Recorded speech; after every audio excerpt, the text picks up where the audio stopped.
Good morning student. तो हम लोग ने एक चैप्टर अभी डिस्कस कर लिया था एनालॉजी के बारे में।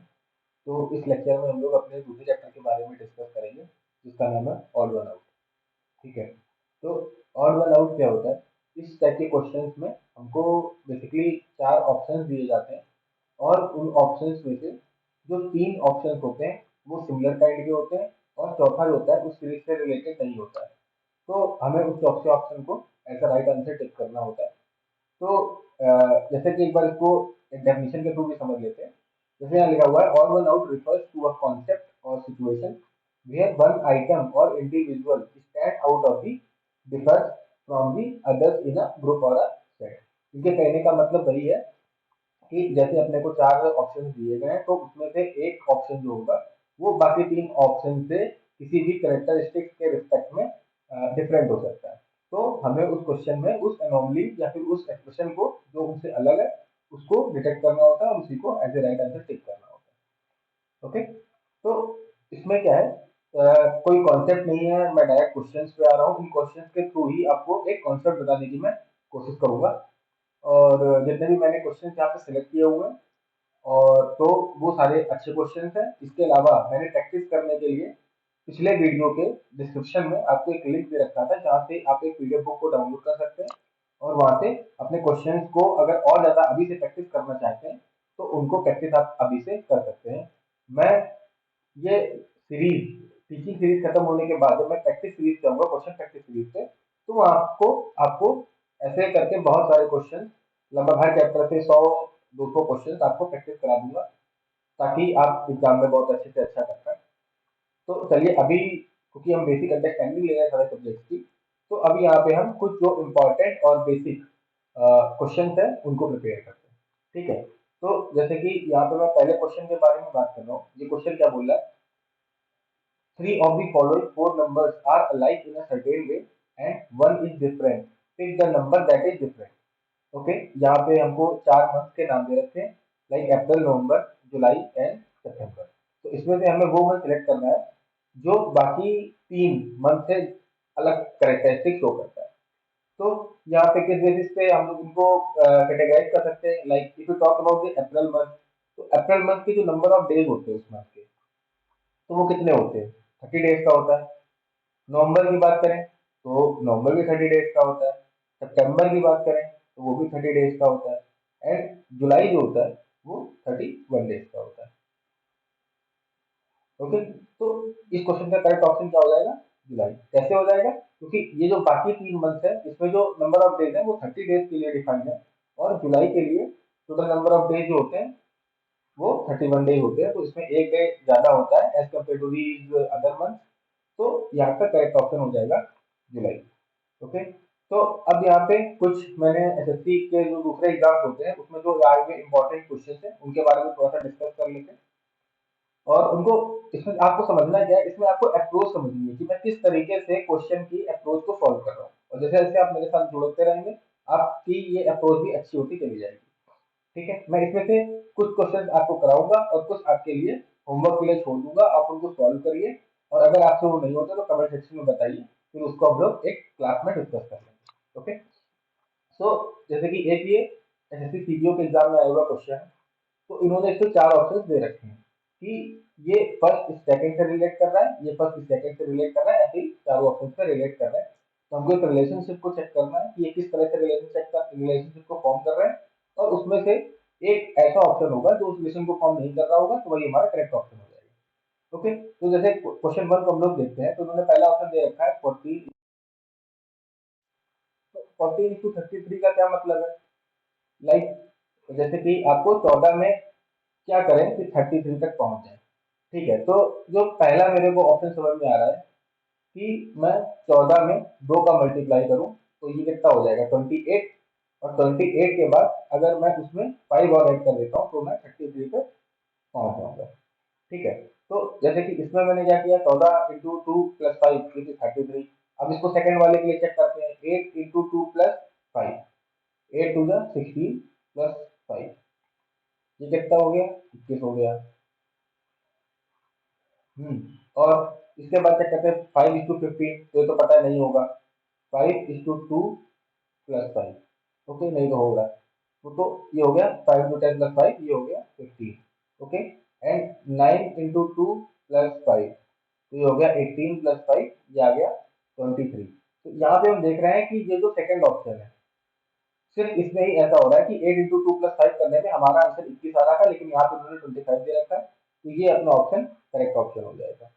ठीक है। अब नेक्स्ट क्वेश्चन पर जाते हैं, जो कि फिर सीपीओ का ही क्वेश्चन था, और इसमें क्या है, आपको 4 ऑप्शन दिए गए हैं, और उसमें से आपको करेक्ट ऑप्शन चुनना है, जो कि इन तीनों से अलग होगा जिसका रिलेशनशिप। तो जैसे कि बात करें कारपेंटर, ठीक है, ये बनाता है क्या, लकड़ी से सामान। लोहार किससे बनाता है, ये बनाता है लोहे से सामान। टेलर किससे सामान बनाता है, ये कपड़े से बनाता है। लेकिन गार्डनिंग जो करता है, गार्डनिंग जो है वो कोई सामान नहीं बनाता, वो पेड़ों की देखभाल ही करता है, गार्डनर जो होता है। तो गार्डनिंग जो है वो बिल्कुल डिफरेंट है। तो इस क्वेश्चन का करेक्ट ऑप्शन क्या हो जाएगा, ये हो जाएगा करेक्ट ऑप्शन इसका, ये हो जाएगा। अब जैसे कि ये दूसरा क्वेश्चन है, तो आप क्वेश्चन नंबर 3 की बात कर लेते हैं। तो ये इसका रिलेशन हो रहा है 10:99। तो इसमें क्या समझ में आ रहा है कि अगर मैं 10 में 9 का मल्टीप्लाई कर दूं और उसमें 9 ऐड कर दूं, तो मैं 99 पे पहुंच जाऊंगा। तो चलिए इसी अप्रोच को बाकी सब के लिए भी चेक करते हैं। जैसे इसमें अगर हम लोग बात कर रहे हैं, तो 5 into 9 + 9, क्या ये ऑप्शन सही आ रहा है, 26 नहीं आ रहा है। इस वाले के लिए चेक करते हैं, 4 into 9 + 9, नहीं ये भी ठीक नहीं आ रहा है। तो इसका मतलब ये वाला मेरा लॉजिक यहाँ पे गलत हो जा रहा है। ओके, तो मतलब इस लॉजिक से हम लोग इस क्वेश्चन में आगे नहीं बढ़ पाएंगे, तो हमें अपने लॉजिक को चेंज करना पड़ेगा। ठीक है, चलिए दूसरे लॉजिक से चेक करके देख लेते हैं।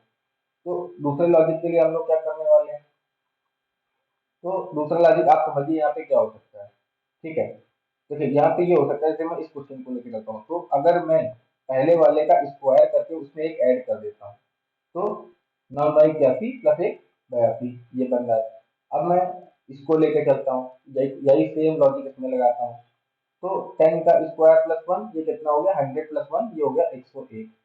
और अगर 4 का 16, तो 4 का स्क्वायर हो जाता है तुम्हारा 16, 16 + 1 17।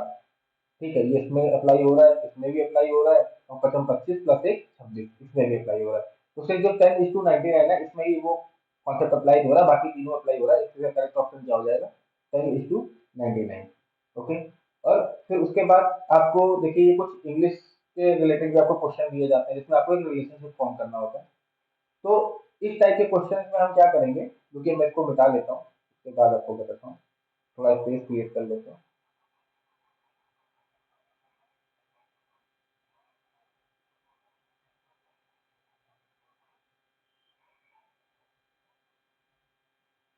ओके, तो इस टाइप के क्वेश्चन को अगर आपको सॉल्व करना होता है, जिसमें आपको ये लेटर्स लिखे रहते हैं और लेटर्स के बीच में रिलेशनशिप आपको फाइंड करना होता है, तो इस टाइप के क्वेश्चन को सॉल्व करने का जो सबसे अच्छा तरीका है, वो मैं आपको भी बताने जा रहा हूँ। आप एग्जाम में ऐसा कोई भी क्वेश्चन आएगा, अगर आप मेरा तरीका फॉलो करते हैं, तो वो कभी गलत नहीं होगा आपका। आपको करना क्या है, जैसे आपको पता है कि इंग्लिश में जो टोटल नंबर ऑफ अल्फाबेट्स होते हैं वो 26 होते हैं, तो उनको एक स्पेशल तरीके से आपको लिखना है। लाइक मैं यहाँ पे लिखता हूँ ABCDEFGHIJKL,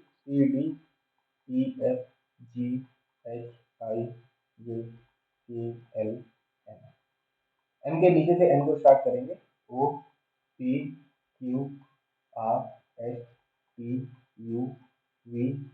WXY।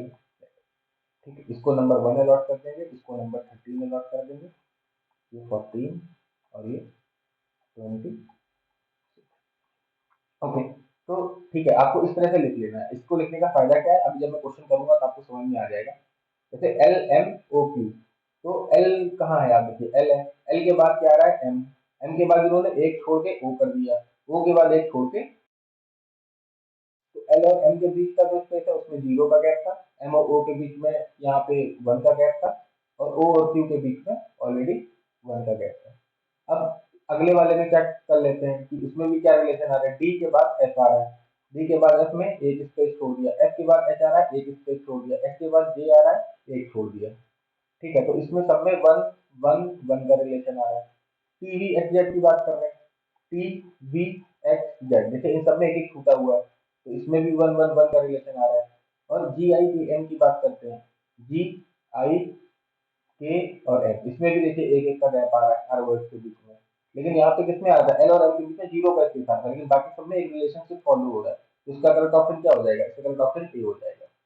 ओके, ये 63 मैं आपके लिए एज ए प्रैक्टिस के लिए आपको छोड़ रहा हूँ, आप इसको लगा लीजिएगा। और 64 भी सिमिलर, आपको क्या करना है इस क्वेश्चन में, इन दोनों में एक रिलेशनशिप को फाइंड करना है। और रिलेशनशिप कैसे फाइंड किया जाता है, अगर दूसरा नंबर पहले नंबर से बहुत बड़ा है तो पहले हम लोग मल्टीप्लीकेशन की तरफ जाते हैं, और अगर दूसरा नंबर पहले नंबर के नियर अबाउट में है तो उसमें कुछ प्लस ऐड कर, प्लस को करके डिफाइन करते हैं, और अगर दूसरा आइटम पहले से थोड़ा सा छोटा है तो उसमें माइनस करके, जो भी आपकी बोर्ड मास के रूल होते हैं उन्हीं में, मतलब multiply, divide, addition and subtraction, इन्हीं चार का यूज करके हम लोग एक रिलेशनशिप बनाने की कोशिश करते हैं। और इसको हम लोग बहुत अच्छे से पढ़ेंगे जब हम लोग नंबर सीरीज के बारे में डिस्कस करेंगे, वहां पे मैं इन सारी चीजों के बारे में आपसे बहुत ही डिटेल में बात करूंगा। लेकिन अभी आप इन क्वेश्चन को बनाने की प्रैक्टिस कीजिएगा, ये मैं आपके लिए छोड़ देता हूँ। ओके, अभी हम लोग कुछ और क्वेश्चन भी इसी से रिलेटेड डिस्कस कर लेते हैं। जैसे कि एक ये फिजिकल का आया हुआ क्वेश्चन है, इसको डिस्कस कर लेते हैं। इसमें उन्होंने चार ऑप्शन दे रखे हैं। उन्होंने बोल रखा है कि चार ऑप्शन में first option is cells, second is atoms, third one is tissues and fourth one is organ. ये चार दे रखे हैं, इसमें से आपको ऑर्गन को फाइंड आउट करना है। तो इसमें क्या हो सकता है, देखिए जो सेल्स होती हैं वो बॉडी के अंदर होती हैं, एटम्स भी बॉडी के अंदर होते हैं, टिश्यूज भी बॉडी के अंदर होते हैं, इनको हम लोग देख नहीं सकते, इन तीनों को हम लोग नहीं देख सकते। हाँ, और ये तीनों मिल करके एक ऑर्गन का निर्माण करते हैं, जैसे कि ये हमारा हाथ है, ये सेल, एटम्स और टिश्यूज इन सारी चीजों से मिल करके बना हुआ है। ठीक है, लेकिन इसको हम लोग देख सकते हैं, लेकिन बाकी इन तीनों को हम लोग देख नहीं सकते। ये इनटेंजिबल चीज है जिसको हम लोग देख नहीं सकते। तो लेकिन ये ऑर्गन जो होता है ये टेंजिबल होता है। टेंजिबल मीन्स जिसको हम लोग देख सकते हैं। ठीक है, तो ये जो हो जाएगा ये और हो जाएगा एज कम्पेयर टू इन सबके लाइक कैरेक्टरिस्टिक्स। और अगला क्वेश्चन भी देख लेते हैं, ये भी फिजिकल का आया हुआ क्वेश्चन है, जिसमें इन्होंने चार ऑप्शन दे रखे हैं, मिमियाना, भौंकना, टाइटराना और लार्वा। तो लार्वा हमें पता है कि लार्वा जो होता है वो मछली का बच्चा होता है, लेकिन ये जो है ये जो है उनकी कैरेक्टरिस्टिक, बोलने की कैरेक्टरिस्टिक को शो कर रहा है जानवरों की, जिसमें से डी सबसे अलग है। तो लार्वा यहाँ पे एक करेक्ट ऑप्शन हो जाएगा। ठीक है, अब जैसे कि 174 टाइप का क्वेश्चन देख लीजिए। इसमें क्या है, इन्होंने सिर्फ चार आपको नंबर दे रखे हैं, और इसमें से पूछा है कि आप एक ऑड वन आउट के बारे में बताइए, इसमें से कौन सा ऑड है। तो अगर इन नंबर्स को हम लोग ध्यान से देखते हैं तो हमें पता है 173, 179 एंड 181, ये तीनों नंबर्स कैसे हैं, ये तीनों नंबर्स हैं prime number. I hope you know that what are the prime number. तो प्राइम नंबर्स क्या होते हैं, प्राइम नंबर्स वो नंबर्स होते हैं जो या तो 1 से डिवाइड होते हैं या तो फिर सेल्फ से डिवाइड होते हैं, इसके अलावा वो किसी और नंबर से डिवाइड नहीं होते। लेकिन अगर हम लोग 183 की बात करते हैं तो 183 के जो फैक्टर्स होंगे वो क्या होंगे, 1 होगा, 3 होगा, एक नंबर और आएगा 61 आएगा, और इसके बाद 183। तो ये क्या है, ये नॉन प्राइम नंबर है। ठीक है, तो ये जो नंबर होगा ये इन तीनों से अलग है, इसीलिए ये यहाँ पे 183 यहाँ पे एक करेक्ट ऑप्शन हो जाएगा। ओके, तो इसलिए यहाँ पे और भी मैंने आपके लिए क्वेश्चन छोड़े हुए हैं। जैसे कि आपको ये क्वेश्चन देते हैं, उन्होंने क्या बोला, ए ऑप्शन में देखा है कार, एरोप्लेन, बस एंड पेट्रोल। तो देखिए ये जितने हैं ये व्हीकल है, ये भी व्हीकल है, बस भी व्हीकल है, लेकिन पेट्रोल क्या है, पेट्रोल तो फ्यूल है। तो इसलिए यहाँ का करेक्ट ऑप्शन क्या हो जाएगा, फ्यूल हो जाएगा। अब जैसे कि 269 है, इसको भी हम लोग उसी मैथ वाले तरीके से सॉल्व करेंगे, जैसे मैंने आपको ABCD के थ्रू सॉल्व करना बताया था। चलिए मैं इसको कर देता हूँ।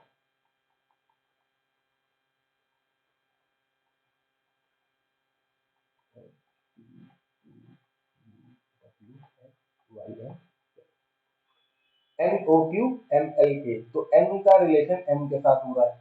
ठीक है, एक हम लोग पहले जा रहे हैं, O से L पे जा रहे हैं, O से L पे जा रहे हैं, मतलब हम लोग दो को छोड़ रहे हैं, तो यहाँ पर हम लोग क्या लिखेंगे, -1, यहाँ पे लिखेंगे -2, और Q से K पे जा रहे हैं, तो Q से K पे जा रहे हैं तो हम लोग जा रहे हैं -5। हाँ, -5 पे जा रहे हैं। और E से अगर V पे जा रहे हैं तो E से V का बहुत ज्यादा डिस्टेंस है, G से T का, G से T का भी बहुत ज्यादा डिस्टेंस है, और I से R का। ठीक है, तो यहाँ पे इस क्वेश्चन को देखिए क्या लग रहा है, देखिए E और V, G और T और I एंड R।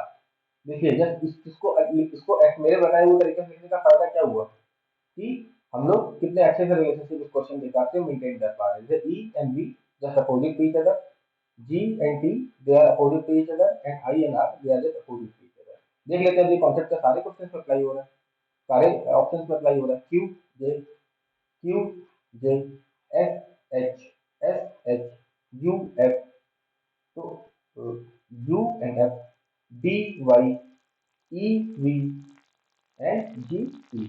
ओके, तो ये वाला कॉन्सेप्ट जो था, जो एक ऑप्शन का हमारे पास निकल के आ रहा है, तो वो इसमें भी अप्लाई हो रहा है, इसमें भी अप्लाई हो रहा है, इसमें भी अप्लाई हो रहा है, सिर्फ इस ऑप्शन में अप्लाई हो रहा है। तो हमारा जो करेक्ट ऑप्शन होगा वो ऑप्शन नंबर ए। तो लर्निंग आपको ये डिस्कस करके लिख लेना है कि ये कैसे होगा। ओके, तो लर्निंग आपको इसमें क्या करना है, आपको बेसिक बेसिक जितने भी जो ऐसे